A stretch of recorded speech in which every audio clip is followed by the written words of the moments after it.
Welcome, Facebook land, to our first session of Soul Chats.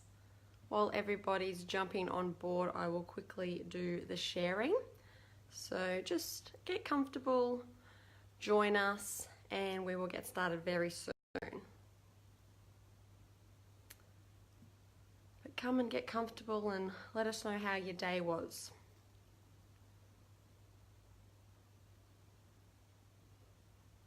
I will be inviting my friend Kat to join us tonight, so it will be both of us that will be delivering this Facebook Live. So we hope you will all enjoy and share as well. We do want to make sure that everyone is interacting. So I've got Kat here. I'll just add her in.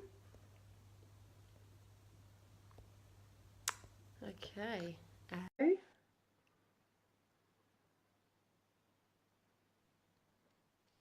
Hey. Hey, welcome. How are you? I'm very well. How are you? I'm very well. I'm a little bit excited. That's good. Me too. But Me too. So we're just going to do a quick little share into our pages while everybody is joining us. So I'm going to have my head down just a little bit to the screen, just so we can personally invite those who wanted to join us tonight before we get going. Yeah. Okay.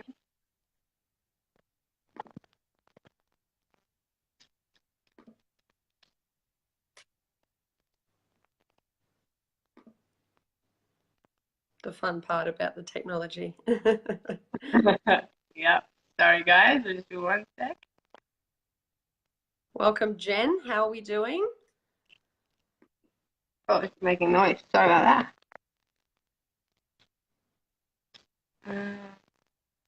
Mine's not sharing. My internet is Okay. not working. Oh, okay.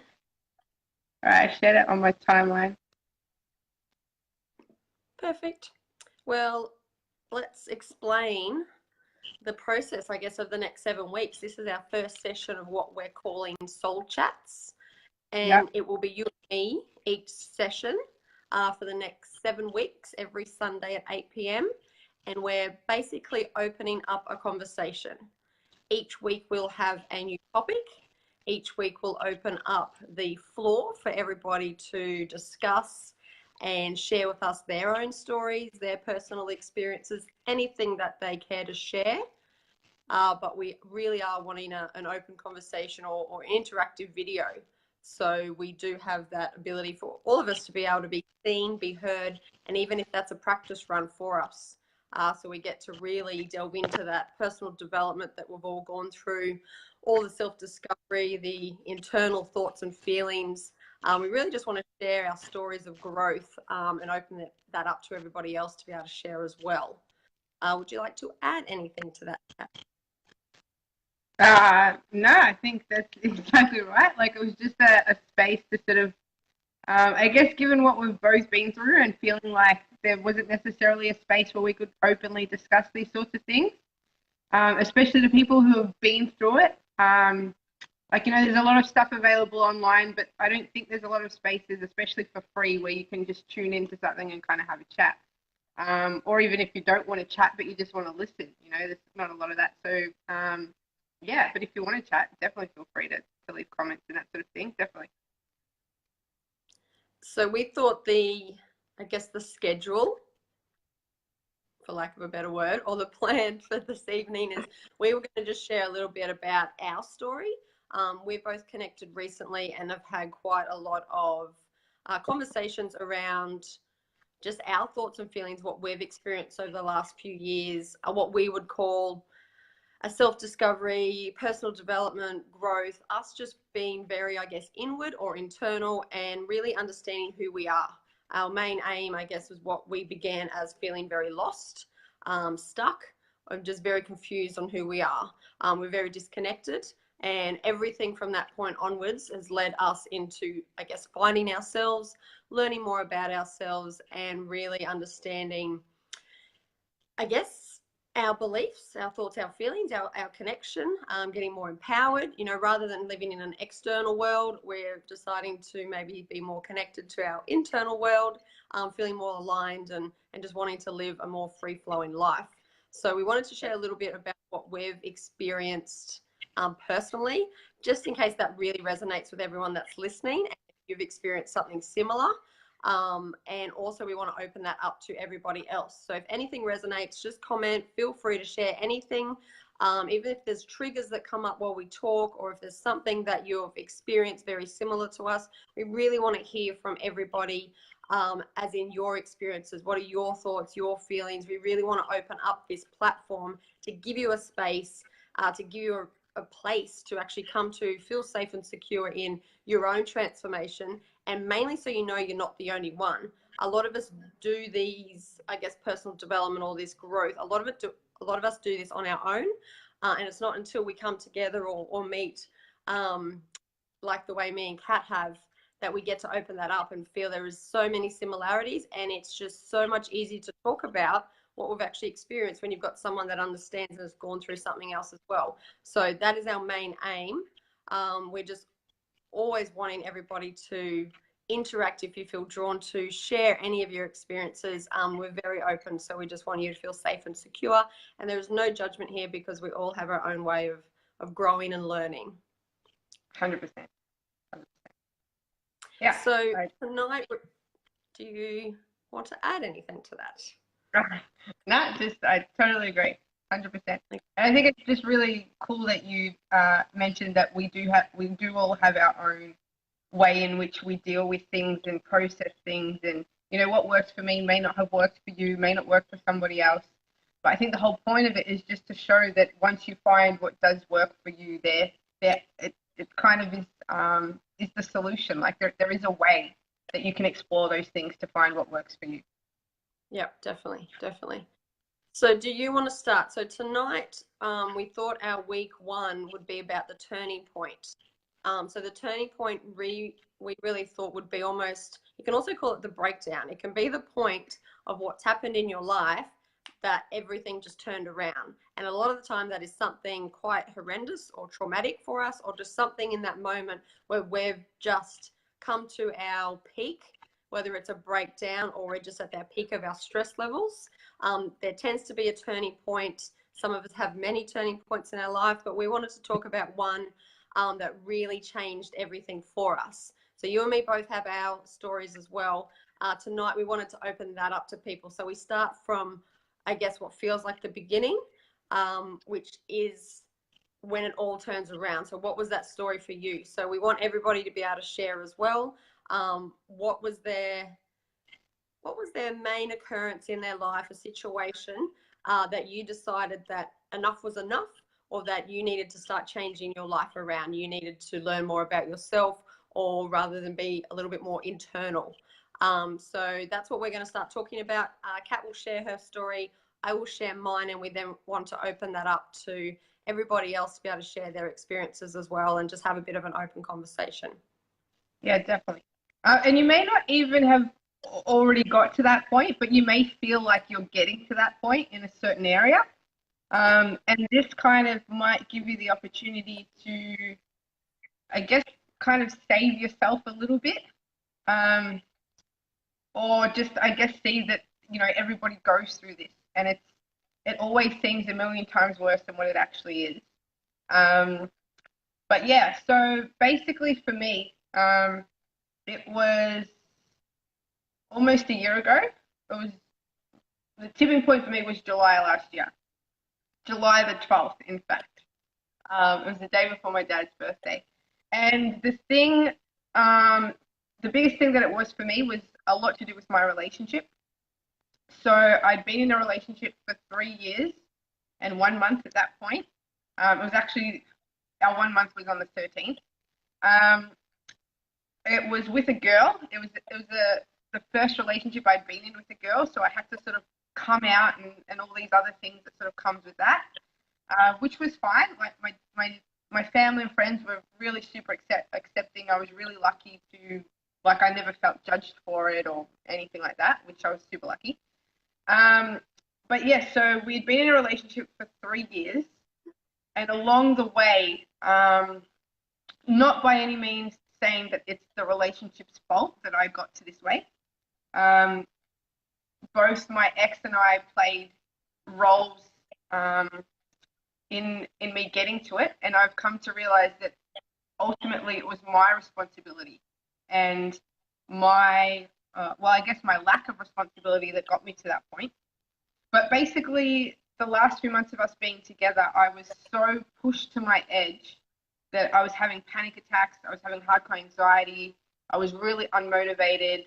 I totally secluded myself. I wasn't hanging around people anymore. I didn't find pleasure in anything. I just wanted to sleep all the time because I didn't want to deal with the reality. I didn't want to, face my day.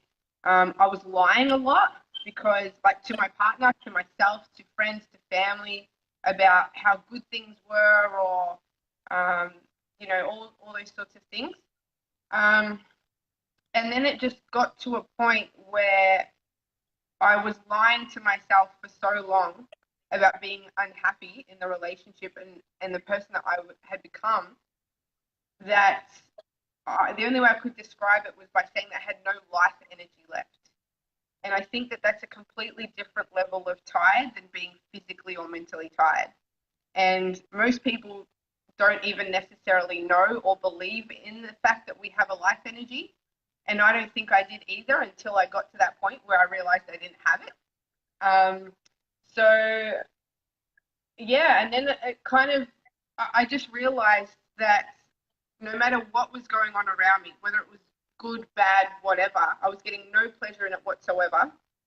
So, for example, before that, we had traveled Europe for 11 months.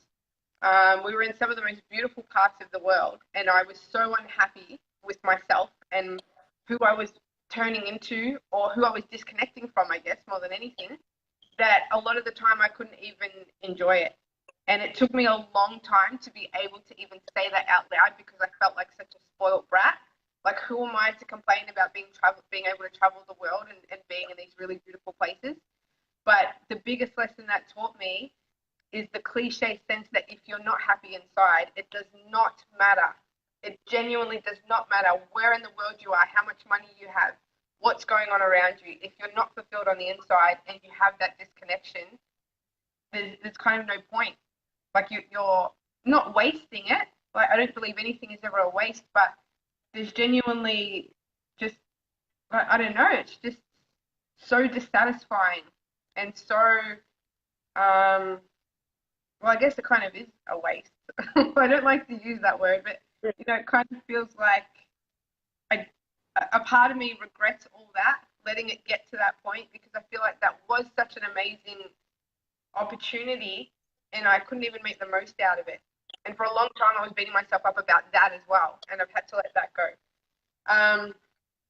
So starting to, in about, I think it was about April, May, June of last year, when all this sort of really started to hit home, and I didn't have a choice but to deal with it. And like I said, it just got to a point where I was having panic attacks, sleeping all the time, unmotivated, didn't want to do anything, didn't want to see anybody. And then I just realized that something had to change. And I started seeing a counselor who helped me sort of get clear on what was going on. And literally the first thing I said to her as soon as I sat down and she asked me why I was there, I just said to her that I don't know who I am. And I think that that's one of the worst feelings and places to be ever in your life. I think, I'm lucky enough I've never gone through war or something like that, but I've gone through hardship in my life, as we all have, and nothing has ever got to me the way that did, to be in that place where I didn't know who I was. So, yeah, that was kind of the turning point for me. And then I had to sort of realize, okay, what actually is going on here that's gotten me to this point? What do I need to do? And the first thing it was for me was to end the relationship. We just didn't have the same foundations. And this was probably the hardest thing. I think a lot of it comes back to this as well, is fundamentally I wanted to end the relationship sooner. But because of my complete disconnect from myself, not knowing who I was, the lack of confidence and all that, I just felt like I didn't know how. And we also had a very unique set of circumstances, in the sense that she was earning enough money to cover our living expenses, So I actually didn't have a job, but my job was to grow our capital. So I was trading and growing our capital.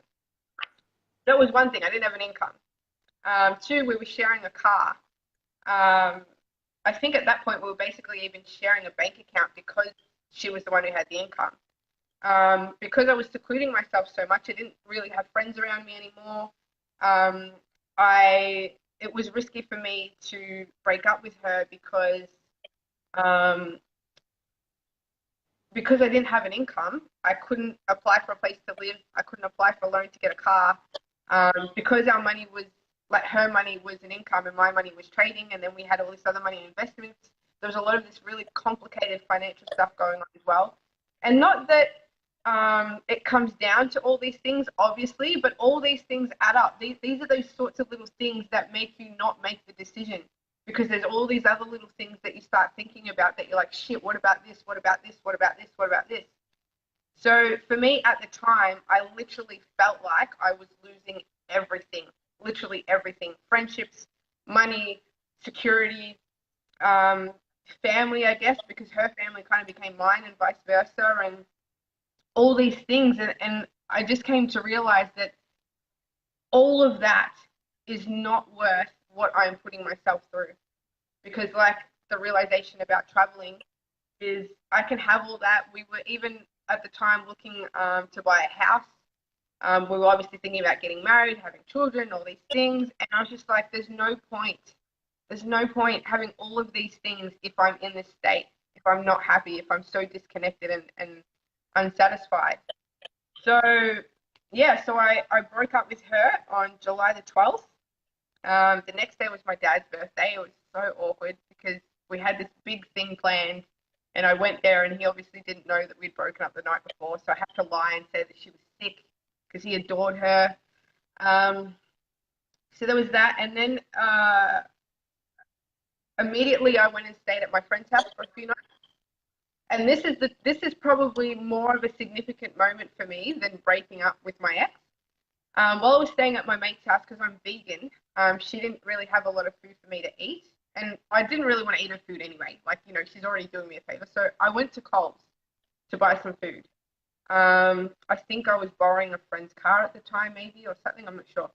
And I was in Coles. I was standing in the aisle looking at food to buy. And I was,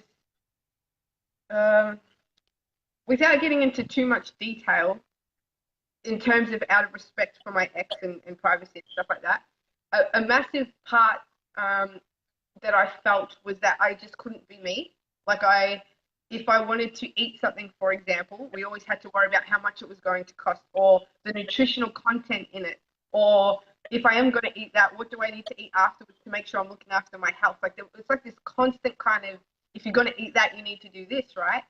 So when I was standing in this aisle, I saw something that I wanted to buy. I don't even remember what it was.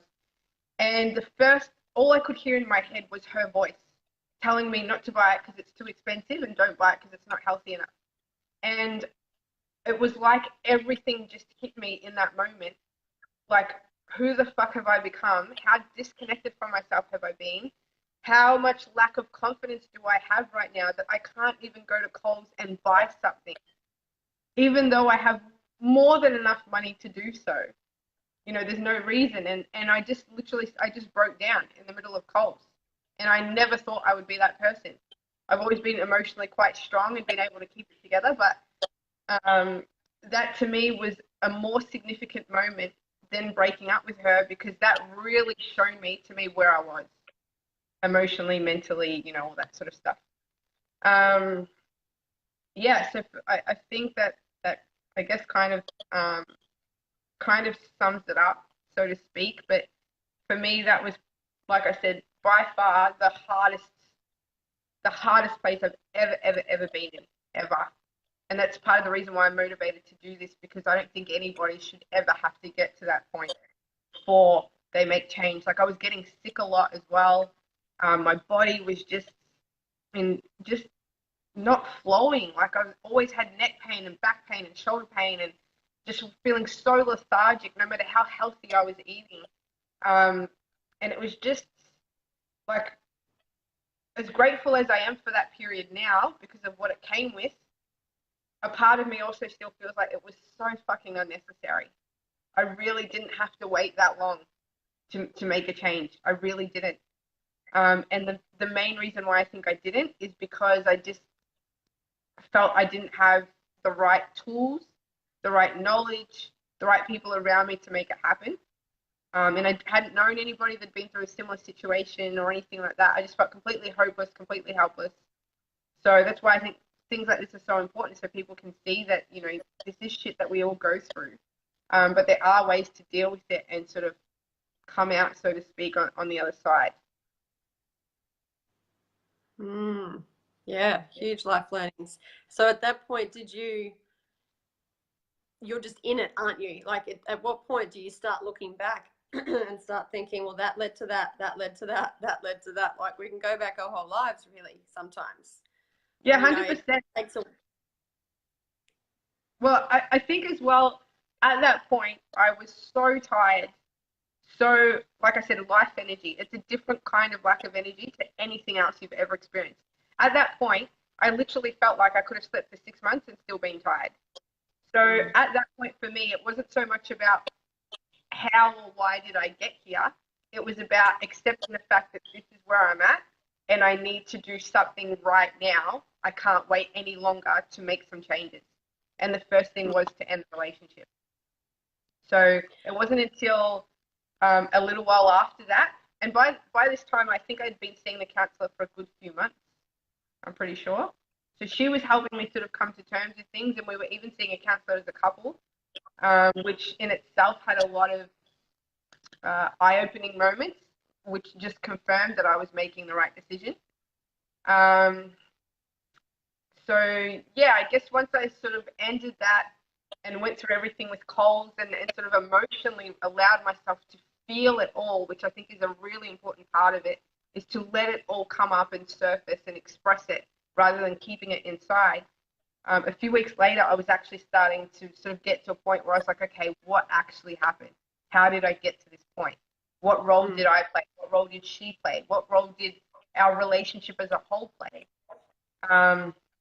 But before I got to that point, I had to allow myself to tap out of it, to release some stuff, and to just slowly and I guess minimally get some energy back in my body, because you're just so tired you can't even think about things like that. Like I don't have any energy to even get out of bed, yet alone try and analyze how I got to this situation, you know? Yeah. Do you remember what the first thing, even the smallest thing that actually was a step that felt like in the right direction, that's added to the energy or that felt that release? Was there any one little pinpoint that you actually feel was like, okay, hang on, I'm gonna be okay, I'm gonna come out of this? Well, I guess the biggest thing for that was ending the relationship. That was because that was everything that I was lying about. That was everything that I was disconnected from. That was everything that I was trying to force to make happen that just wasn't meant to be. And I was forcing to make it happen because of all those reasons I said before, like the circumstances we were in, not because I was actually in love with her and genuinely wanted to build this life with her. So, and can I just make it very clear, she's a great person. She's an amazing woman. We just didn't have those foundations that are really necessary to work through things together, and all that. So I just want to make that really clear, that it's nothing against her as a person. It's just as a relationship, it just wasn't meant to be. Yeah. And so, looking back, yeah, I think the first thing was... You go. So, yeah, I think the first thing was ending that relationship, because all of my energy, I think the reason I got to a point of having no life energy is because I was putting it all into the relationship and to her, rather than being mindful that I need to look after my own energy first so that then I can give to her and the relationship. And because I hadn't done that for 3 years almost, I wouldn't say 3 years, but it had been at least 2 years, it just sucked the energy out of me. I literally had nothing left. So it was more about, you know, and I don't necessarily think that all the time that's the answer. So, for example, if somebody's watching this and they're having difficulties in a relationship, I don't think necessarily breaking up is always the answer. But for me, that was the right answer. That is what I needed to do. So once I did that, that in itself just gave me this complete relief, because I was like, shit, I can just be now. If I need to sleep all day, I can sleep all day, and I don't have to worry that I haven't cleaned the house. If I want to cry and I need to cry, I don't have to worry. I'm not going to have someone telling me there, sitting there with me, trying to make me be happy. Because that was another big thing, is that I felt like I couldn't express my sadness and my dissatisfaction, because I guess she just wanted what was best for me so much that she hated seeing me suffer. So she automatically wanted me to get out of it. And that's great, obviously, when it's little, but when it's deep, you can't just snap out of it like that when you're at that place. You need to be able to express it. You need a comfortable, safe, secure, open environment where you can discuss that with your partner. And we just didn't have that. The way we processed things and dealt with things was very, very different. So as much as she was trying to be there for me and help me and support me, it wasn't the support and help that I needed. So being out of that, I was kind of like, okay, I can help myself in whatever way I need to. Like I said, whether it's sleep all day, eat shitty food, eat great food, whatever it is that I need to do, I can do that now, and I don't have to report to anybody or worry about someone judging me or having to worry about what they're going to say. And I see that Lynn wrote that resonates. So in a way, I'm glad that resonates, but in a way, I just want to give you a hug. But yeah, I'm glad that resonates. I'm glad. You'll have to read the comments because I can't see them. I've got it back. Yeah. So I'm not sure when. I don't know exactly what I said to make her say that, but she said that a lot of it resonates. Yeah. So I guess that's a good time to hear anyone listening or even watching the replay.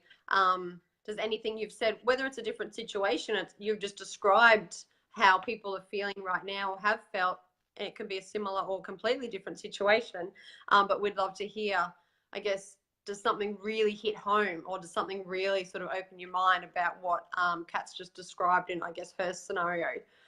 So we want this to be as open as possible for everyone, so we can be, I guess, connecting on a bigger level, on a deeper scale as well. So anything that you've experienced, anything similar, or anything you want to add to that, or just share your own circumstances. I think that is, to me, the best healing we all can do for each other, is sharing, listening, and having that open platform for us to be able to express ourselves, because we've all dealt with a lot of stuff in our lives. No matter if you think it's big or not, or someone else has had worse, it doesn't matter. I feel like the importance is for us to be able to share what has gone on in our life, and that's what we're wanting to do with these 7 weeks. So we really do encourage, even if you just say, yep, feeling the same way or have experienced that, and that's enough for you, that's perfect. If you feel really drawn to say and really just type out what you're experiencing, please go for it. We really do open up the conversation. We really want to reach out, really. We want to make sure that no one feels alone, that no one feels like they're going crazy because you're consumed with the stress, or you're consumed with a turning point in your life, which is very hard for us all to really comprehend a lot of the time. So we just want to be there for everyone. That's our point of this. Yeah, 100%. And I think it's really important to respect your truth. So for a long time, I was hesitant to even talk about my relationship out of I guess, respect and everything for my ex. But I came to realize, and I'm not one to, like, you know, I didn't obviously give all the information out or anything like that. I still know that there's boundaries, and I still absolutely respect and have love for her.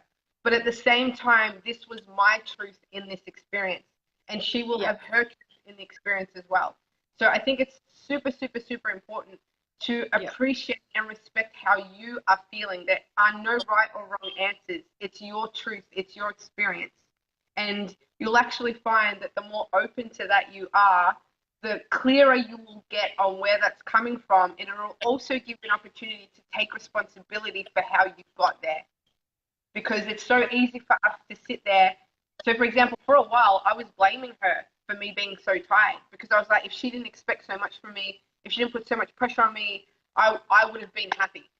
Well, no, just because she said those things didn't mean I had to accept that and had to give in.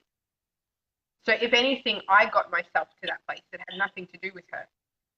But I think that's a place that you get to. And I saw in the road that leaving the energy because she had no energy left for the self, and having put so much time and energy into a relationship, then nothing left to allow for the stuff. 100%. I feel you. That's exactly where I was. Exactly. You just keep giving, because, you know, we're taught to always give. We're taught selfishness is a problem and all that. And then you keep giving, but you don't give to yourself, and then you've got nothing left. Yes. Yes. The added on.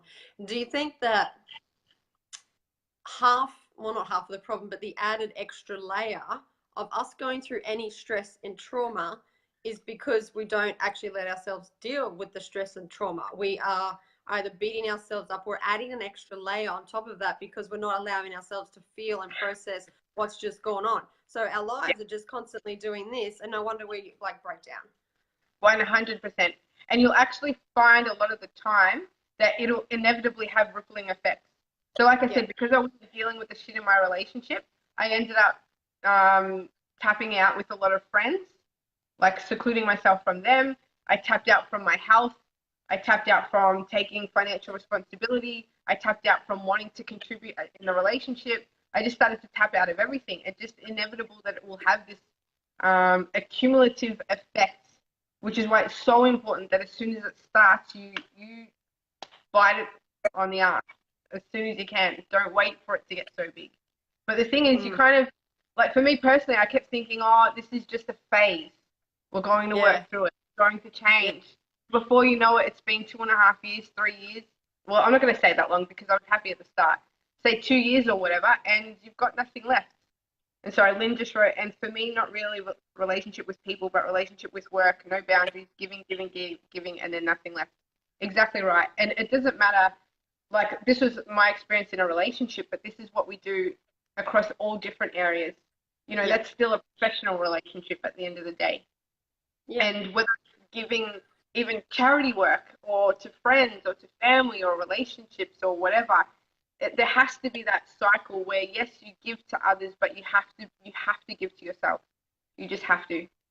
So thanks for sharing that, Lynn. Yeah, thank you, Lynn.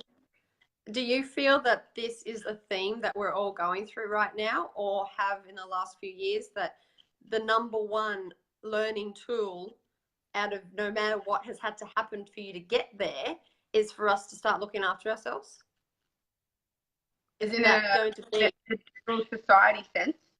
Yeah. So is this going to be, say, if we all just shared our story and we all had a unique story, do you think that one link is going to be the whole story, the breakdown, whatever has turned us into turning our life around, is because we've had to teach ourselves how to look after ourselves again because we've never done it? 100%. And the thing is, if you look at society as a whole, like I don't know the exact statistics, but I know that we have some of the highest rates of anxiety, depression. So many of us aren't happy at work. So many higher rates of divorce, which that one is, I think, a little bit debatable. You know, the reason why I think divorce particularly is debatable is because I actually think that it could actually indicate that people are waking up, that when they're not happy, there is a choice to make a change. There is an option to make a change. So that's a very general sense. And obviously, I don't know individually, but I also think that, you know, a lot of people are like, oh, there's so many divorce. This is terrible. I'm kind of like, this is great. That means people, if they're not happy, they're getting out of there. I agree. I know. That's self-awareness, right? But in terms of anxiety, depression, fatigue, dissatisfaction, depression, all these things, they all stem from a lack of self-love and self-respect. All of them. Because when you are in a state of giving and looking after yourself, it's very, very unlikely that you'll get to that point. But like I said, we're sort of taught that selfishness is bad and that you always have to give and all this stuff. And you and especially relationships are very romanticized, and it's all about we'll be whole when we come together. It's like, no, you'll be whole first, and then you come together and you share a relationship. So there's the way a lot of society is, and our thoughts about a lot of things, I think, aren't really creating the space for people to genuinely look after themselves without fear of being judged, because they don't want to be called selfish, things like that. I've had a lot of people messaging me over the last 2 months saying that they admire that I've been on this journey, but they feel like they can't because they have to give to their children and they have to give to their partner and all this. And I'm like, you're missing the point, babe. You're missing the point. You think you're giving to them, but you can actually only really give to them when you look after yourself. Otherwise, it's like, literally, this is the best way I can put it. This glass of water, right? Imagine this glass as your body and the water as your energy, right? If I were to pour this water out of the cup, this water is obviously going to go down until there's nothing left. However, if I keep filling this cup up and then all the water that's coming out of it, that's what I give away, I'm never going to be without. My cup is always going to be full. And that's where we go wrong, because we think we have to pour from the cup. No, you pour from the overflow that's already in the cup. That makes sense. I love your analogies. That is cool. I like that one better than... It's a literal analogy. People can actually see I it. like it. Perfect. Yeah? Because you have to talk it out to almost realize how stupid our thoughts or our beliefs are. So until we start having these conversations, we then think, oh shit, hang on, it completely makes sense. And then you feel almost silly to think that why would I ever think that I have to be depleted to give to my loved ones? How would that ever work? But it's society, it's conditioning, it's not you, it's not me, it's everybody. It's how we've learned and how we've been taught, and it's not one person dictating. It's just a society way of life that had to probably take us to this point of deep, deep stress for us to have this big turning point that we all seem to be doing right now. So there's always a purpose, and at that time there was a purpose for it, but then it created major havoc, and that's why we're all turning our life around. But I totally agree. Like, everyone will have a different, unique story, but we will have the same learning lesson. Hey, the same underlying issue. Yeah, always. Yeah, to me, that's always the energy connection underline of what's always going on with us humans. That's why we can be intuitive, why we can do readings, why we can do all this other stuff that seems so out there and spiritual, because we all have that deep connection. There's always something that we're all completely connected to. So this, I think, why the next 7 weeks is going to be ideal, because everyone will have their own unique story, but there'll be that connection that everyone understands. So like Lynn has just said, it might not be a relationship, but hers is for work. So that's the best part, that we all get to think and feel, oh God, I'm not the only one. This was my specific situation, but I can come out of it. I can learn more about myself, and we all have our own little journey out of the stress. 100%. So did you want to share a bit about yours? I will, because mine is, I've never thought I had a story, and I still don't think I have a story. So this, to me, is for the people that don't think they've gone through anything major, to still be okay with having a story and having to actually heal themselves. My whole, I guess, extra stress, or my extra layer, is because nothing major happened to me, nothing traumatic. Everyone I speak to and all the clients that I've ever had, their life is just, I don't know, it blows my mind how humans can survive over some really deep traumatic stuff. I've not really experienced anything major. So why I feel like it's taken me so long to wrap my head around what I've gone through is because nothing happened. I've just felt like shit one day. I turned around, my whole life was shit. I hated everything about my life, and I was the most positive person ever. So my deep, I guess, oh my God, turning point was waking up one day realizing that I hated every area of my life. So it was everything that I was surrounded by, and I was deeply concerned how I got myself to that point. So exactly like what you said, you kind of beat yourself up to add an extra layer by thinking, how on earth have I got myself to this point? and that doesn't help you heal or help you turn anything around. But it basically is not listening to yourself. You know when you're not enjoying the job that you're in and the people you're surrounded by and the place that you live and all the other scenarios that you've surrounded yourself by, but you would keep ignoring yourself. That to me was my process, just constantly. And it was giving to everybody, because initially it made me feel great. It made me feel fabulous to know that other people are happy and to have the best group of friends around me that you could ever imagine. And that was my world. That was like my whole life. And it's like I woke up one morning and nothing felt right anymore. Nothing made me happy. Everything was a stress. And it's like I was, say, consumed or overwhelmed by just stress. Everything was a stress. I didn't know even what to do or how to turn it around, but delayer it bit by bit by bit. I just had to delayer it. So my turning point really is I woke up one morning with a rash head to toe. Like, it's not a traumatic story, but it was fucked for me. I was like, what is this shit? And I was a bridesmaid in a wedding the next week, and I just had a falling out with a friend and broken up with a guy I'd seen for a few months, hated where I lived, hated my job, you know, everything for me. That was enough for me to listen to my body and go, okay, my body has stepped in and said, listen to me. You're not doing what we know you're actually listening to us, but you're just ignoring us. That was enough for me to go, okay, I need to turn everything around.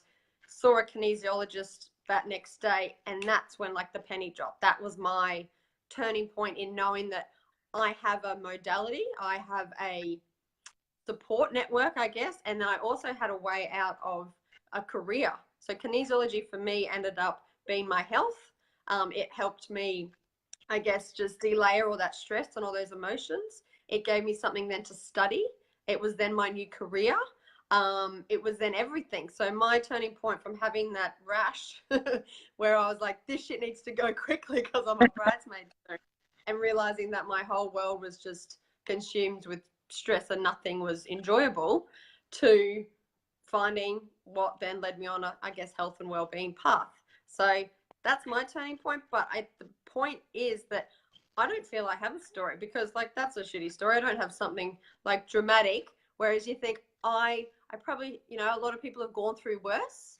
So I guess me telling this is for those who think that they're just unhappy but they don't know why. I get a lot of people that talk to me about that.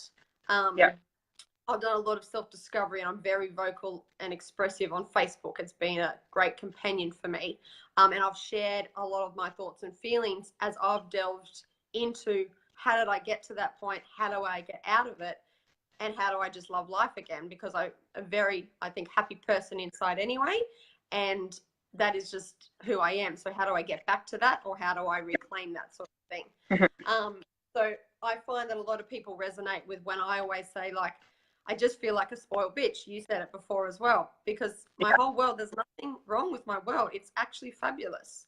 I would do video blogs, and I'd be on the beach somewhere beautiful. I was traveling New Zealand, and people are like, what's your freaking problem?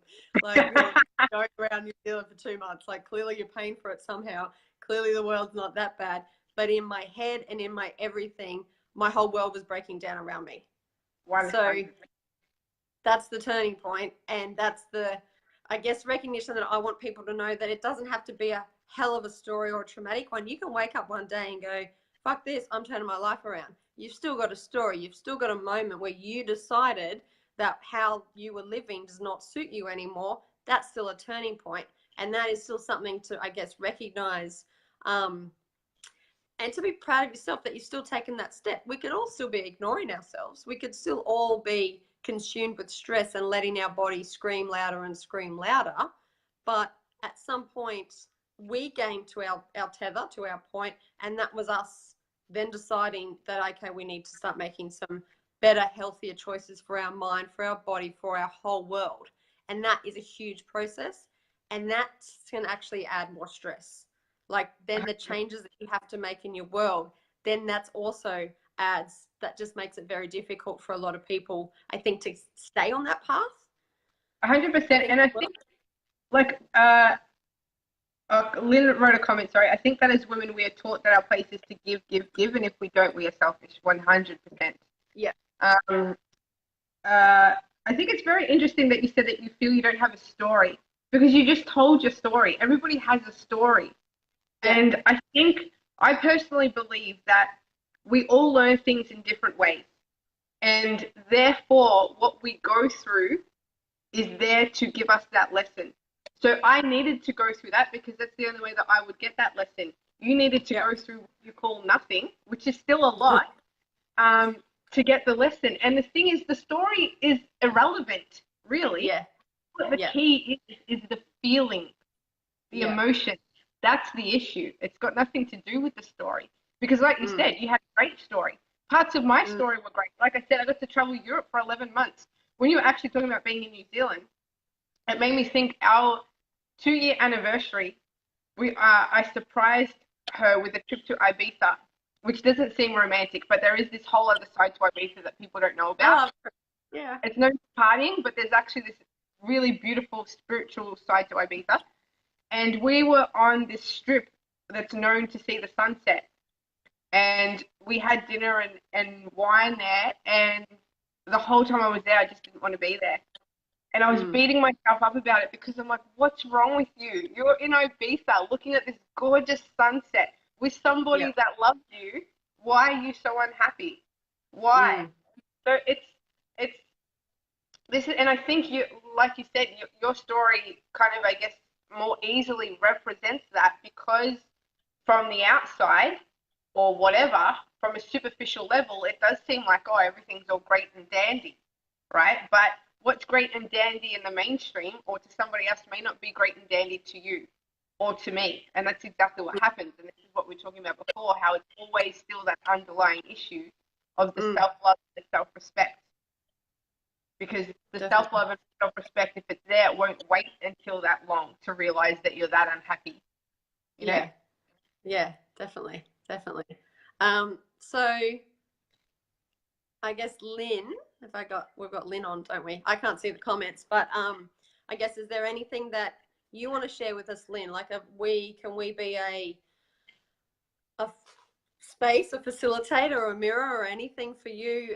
If you want to share, I guess, what you've experienced, or are you still experiencing this? I guess, is there a turning point that you want to let us know? And obviously, anyone watching the replay as well, we want this to definitely reach out to anyone that just shares their story, because we'd love to hear what the experiences are, because I think we really will find that there's just going to be that deep connection and that underlying constant that's going to be across all of us, no matter what the story is. Like, again, the story is the surface level exterior part that makes us turn around and stop and listen and do everything else. That's what is going to make us all individual, but there's going to be that deep connection it's just about us deciding to have a healthier or happier life, really.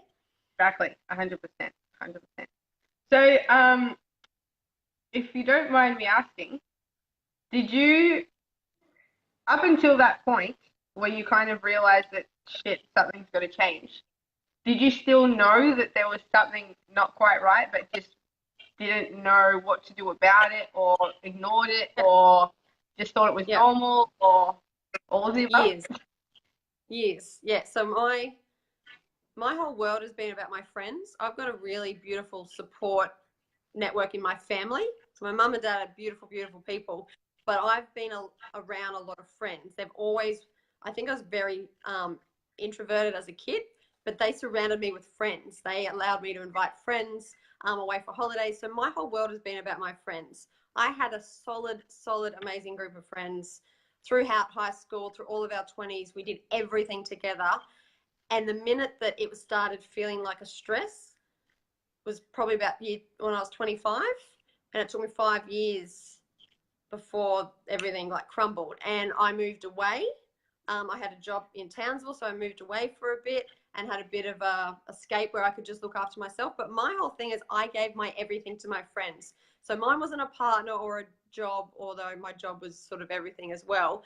I depleted myself in wanting my friends to be like the happiest people ever. So internally, I was giving too much when it just was normal. They wouldn't have known any different. It wasn't them sapping my energy. It was just me giving, giving, giving so much because it's what I thought I had to do. And it's also what I enjoyed for so long. But it was years that it started making me feel like, well, now I'm getting stressed, or now I'm exhausted. Now I worry about what I've said to them. And my whole thing was just because they were my priority. They were my life, my everything. And it was just me pulling back for a few years because, like, why would anything change when your whole world just builds up and builds up and builds up? Why all of a sudden does it feel different? So yeah, it's like I had those inklings of, well, this isn't fun anymore, or why am I exhausted, or why am I stressed? Or I used to have like little holidays on my own and call it like Tammy time, and my friends knew that I needed Tammy time. That's a saying that's been around for years, and I never knew what that was, and I would get lost. I always used to say, I feel lost, I don't know who I am. Exactly what you've said. And that has been a reoccurring throughout my life. It was with the relationship, it was with anyone, it doesn't matter what it was. So that has been a reoccurring thing. So yeah, I knew that something wasn't quite right. But like, when do you listen to that? How do you know what that is if you've never experienced that feeling before? What do? Nothing. You ignore it and you just keep going on. You get drunk. That's what you do. You fucking ignore. I don't know about for you, but I realized that giving was a big lesson in my life as well. I'd always given to everybody else, and for a long time it was my friends as well. Yeah. It wasn't until I actually saw the counselor that I came to realize that a lot of the time I was giving. I am naturally a very giving person. I naturally am. But I also realized that a lot of the time, actually not a lot of the time, sometimes that giving actually came because I wanted to be accepted by people. Which means the giving in itself isn't really giving. It's a business transaction. It's, I'm going to give this because I want you to accept me. So that was another big thing that you sort of realize if you're willing to open yourself up to it, because then you can realize that sometimes what you think is the issue isn't really the issue. So for example, 100%. By me giving all the time, not just my physical energy, but then the mental energy going on in the background is like, oh, I hope they're going to accept me. And then when you let that go, you actually realize how much energy that took in itself. Yeah. And when you start to realize how much you're doing that across all different areas, you're like, shit, no wonder why I'm exhausted. There's this constant, it's not just about what you do in the moment. I think the biggest drainer of the energy is the aftermath, is what goes on in your head for days, hours, weeks, months, years. That's the part that really fucks you up. And you don't even realize you're doing it until you start doing it. And then you realize how much free space is in your head now to think of ideas, to think of other things. You're not worried anymore, does this person like me? Am I going to be accepted by them? Are they going to view me as a good person? Am I a worthy friend? Am I all these things? So now I've got to a point where the first thing I'll ask myself is this actually what I want to do? And that doesn't make me a bad friend. I think that actually makes me a better friend, because now I know when I do spend time with them, when I do give them, they're getting all of me. Whereas before, like, you're only getting a part of me, and that's the part that wants something from you, really. Yeah. Is what it is, right? And that doesn't make you a bad person. We all do this. But I think until you're willing to explore it and accept it, you can't see these truths, and therefore you can't really work through them. But Lynn said that still experiencing and still finding myself. Wow. Well, I think it's interesting that people, it's interesting that the way that's put together, and I'm not saying this as in to Lynn directly, but for everybody, because a lot of people say this is about how we find ourselves, right? And my question to that is, where do you think you are? If you think you need to find yourself, where is the person that you're looking for? Where do you think they are? And of course, they are within you. You don't need to find yourself. You need to connect to yourself. And I mean that in the sense that when I was going through all that, and I kept reiterating to myself that I don't know who I am, and all this, it actually caused more inner tension, more inner discomfort, because then I was like, well, if I don't know who I am, then who's supposed to know who I am? If I'm me and I'm not amazing, then then the person that's supposed to be amazing has to be somewhere. Like, where is she? Do you understand what I'm saying? So it kind of, for me personally, I don't know about you, Lynn, or you, Tammy, or anybody else that's watching, but for me personally, I also got to a point where I was very cautious, or not necessarily cautious, but I was trying to be mindful of the way I described what I was going through. Because if I said things like for a while, I was saying things like I lost a part of me, or she took a part of me, right? And that very sentence, if you say she took a part of me, one, that means a part of me is not here anymore, which means I'm going to be in a constant state of being incomplete, which is incorrect. And if she has it, then the only way I'm going to get it back is if she gives it to me. That's basically what that story is telling myself. It's not a very empowering story. Does that make sense?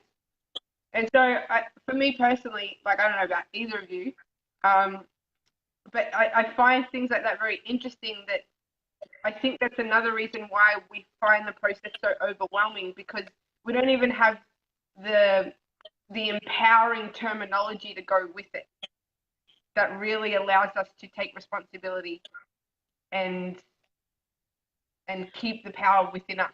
Does that make sense? Yeah. But I guess, of course, we don't, because we are lost. Like, we actually feel lost, so our words are only mirroring that. And I think that is the process of all the bits starting to come together, whereas one day you'll just say, I know who I am. So I totally relate to saying, I don't know who I am, or I'm lost, or I'm searching for myself and finding myself, because I've said that for like 4 years. Yeah. And as much as people would ask me a question back and say, well, where are you? And things like that, I don't know why I said what I was saying. It was just a feeling, and those words come out. Even when I was 20 and I said, I'm lost. I just didn't even know how to think. I didn't know how to feel anymore. Like, I don't know what those words meant either. It was just what come out. It was just what was sort of recognized by whatever was going on. So I am only relating to that because that is something I've actually said for 4 years, knowing that the words are still showing that I feel like there's something missing, or why would I be lost? Like, I'm right here. Doesn't mean shit to me. Like, I still had to go on my path, and all these things had to link up. And literally till this week is the only week that I've literally said, I know who I am. And I've said that out loud with confidence after 4 fucking years. So nothing happened. Sitting there, and all of a sudden I said it out loud. So, like, there's not going to be one major thing in my personal experience that gets you to that point. It is our journey. I totally know what you're saying, but anyone asking me that question, I was like, well, fucking, that's what I'm trying to work out. I don't know the answers. I don't know why I feel this way to voice and use these words. And I understand that it's still, yes, a replication of, I guess, what we believe. But there's a process to that anyway, and that is part of that journey that we all have to go on for our own reason, till the point where we go, I'm found, or that's the piece I needed, or there I am, I know who I am. So that's that personal part. Do you think of all, like, the pieces of the puzzle coming together? Yes. Hi, Doncho and Wayne and Ben, I think. Yeah, I totally agree. And I didn't mean that in a judgmental way or anything like that. I just mean as in, I definitely agree that it's a direct reflection of where you are at in that moment, and that's why you use that language. But I guess now that I don't want to say on the other side, but I guess now that I've worked through that, I've come to realize how important that wording is for exactly what you said, for realizing where you are at. But now I've also come to realize that it's a good, so it's good for realizing where you're at, but I think it's also worth noting that the more you say that, the further you're perpetuating that, potentially. Not always, but sometimes. So it's like kind of when you sit there and tell yourself that you're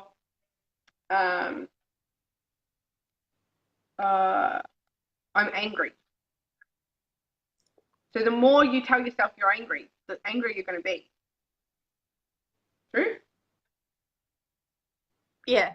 There's two sides to everything, obviously. So yes, definitely. But then there's also the process of allowing yourself to be angry because you have to be angry to get out that thing, to get to that underlying level or layer. So there's both, I think. And there will always be process for everything. But let's ask, so if Lynn's in it, which is, we know what that feels like, and that's a very consuming place to be in, I would like to know, what is that one thing for you, Lynn, if there was only one, that's actually helping you or giving you relief or giving you some type of hope or light or whatever it is. I'd love to pinpoint that for Lynn. So if you're still going through an experience like this and there's a big turning point happening for you, again, I can't read the comments, so you'll have to read them, Kat. But yeah, what is that? What's the light at the end of the tunnel for you, Lynn? What is that thing that's allowing you to keep moving forward, or that you see that there's hope or some type of relief there at the end of the day for you? Yeah. And even potentially, if you're willing to share, like, what is it that is making you feel that you're still experiencing it? Like, how do you know you're still experiencing it? What's going on? Obviously, only if you're willing to share. Yeah, for sure. Yeah, I think, you're right. Being able to express those things is super important, and is definitely a essential part of the process, I guess. Yeah. So did you have many people to talk to when you were going through just the changes? Not at all. Literally, my counselor at the time was literally a godsend. She was literally the only person I felt like I could talk to about it. One, because, like I said, I had secluded myself so much, so I couldn't even talk to my friends. And then even when I did try to speak to them, it just didn't work. Like, they, I guess, kind of didn't know how to help. So Lynn wrote, important things for me at the moment is these aha moments. Listening to conversations like this one, which give me insight. That's great. That's great. I'm very glad to hear that. Yeah. If you don't mind me asking, Lynn, how long have you been going through this feeling? Or consciously going through the feeling? Yeah.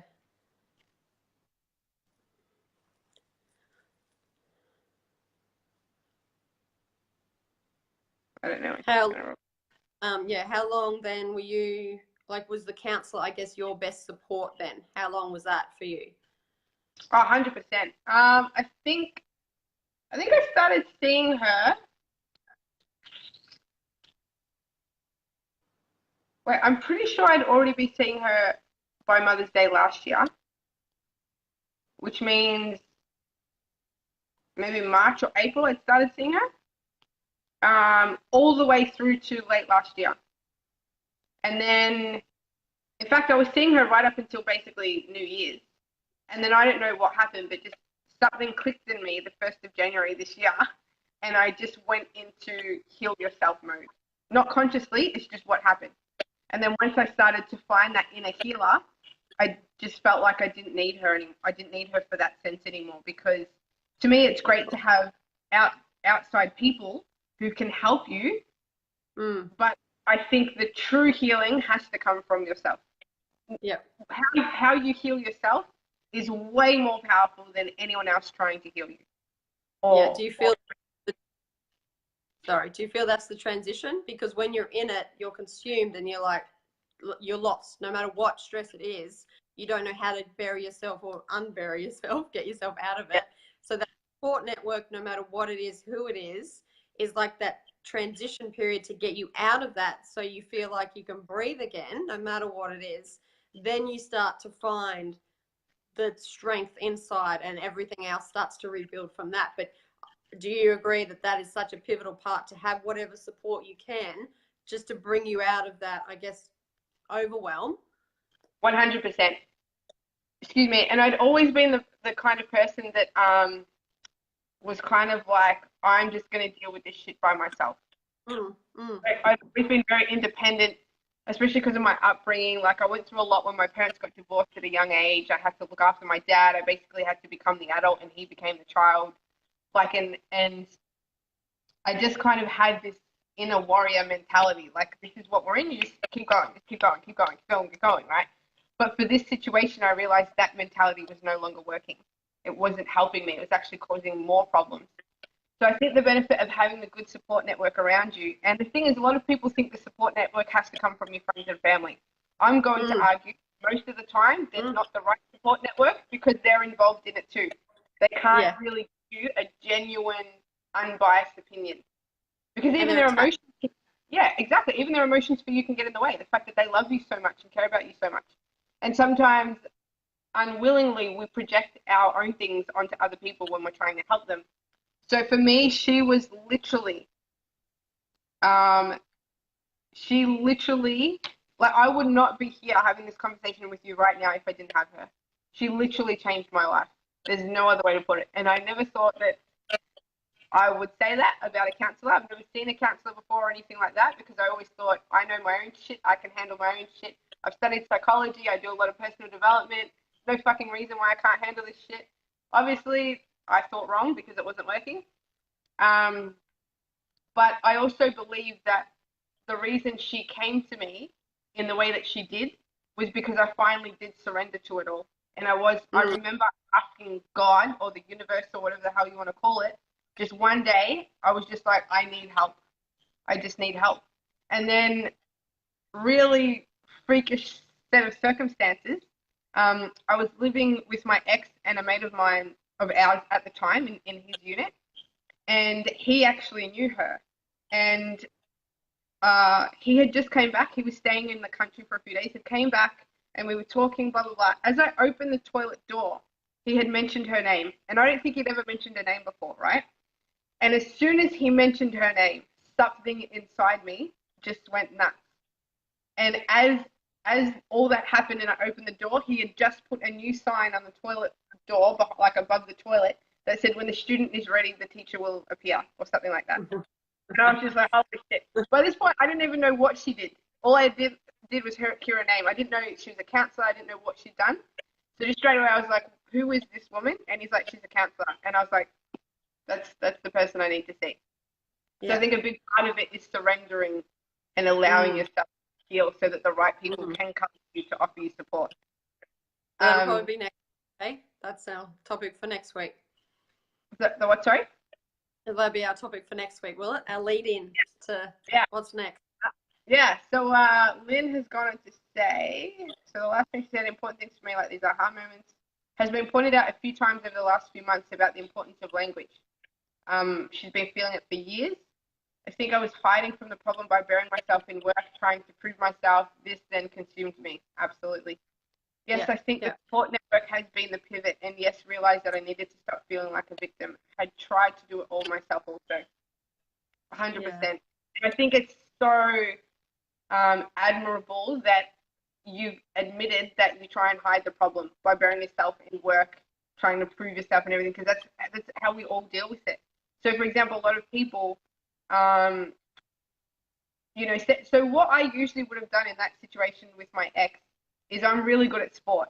So I probably would have tried to cover that up by playing sport more. But because of my injury, which I tore my ACL, I stopped playing sport. So I didn't even have the thing to cover up anymore. I wasn't working because I was working from home because I was trading.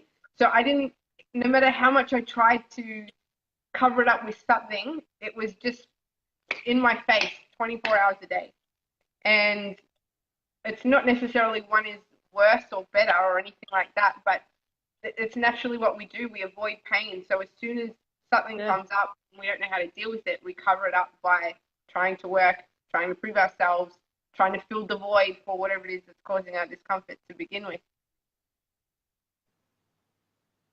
So, yeah, very admirable of you to share that with.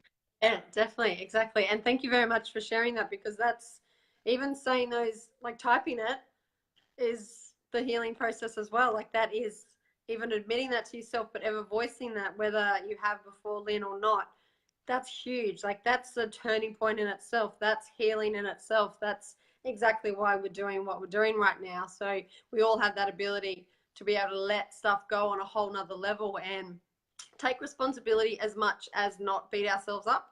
So again, there's a very fine line between that as well. So it's, Yeah, I think 100%. that it's beautiful, and it proves that you're definitely on that path of turning it all around. You've already made huge grounds in that as well, Lynn, by the sounds of that. So you might feel you're in it, but you've come a long way by the sounds of things. Yeah, 100%, especially the way she's talking about it. Like I think you kind of don't realize it at the time, but all these little things that you've mentioned, like she said that she has a support network, has been a pivot.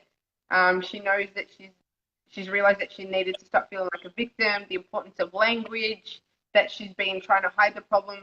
When you're in it, I don't know if you can relate, and I don't know if you can relate to this either, Lynn, probably not because of what I'm about to say, but when you're in it, you don't realize the significance and the magnitude of all those little things and how they accumulatively will come together to push you. All of those things are what is going to heal you. It is what's going to get you where you want to be and to that happy place, so to speak. But you don't realize it at the time because it's kind of like, oh yeah, it's just another thing. Oh yeah, that's just another thing. But there'll come a point where all of those things come together and you're like, holy shit, I've got everything that I need to take this step to make this happen. And that's when your power comes back. So you're in a great, I know it may not seem like it, Lynn, but you're in a great space that you can acknowledge these things and be mindful of them. That in itself is already reflecting that you're sort of coming out onto the other side.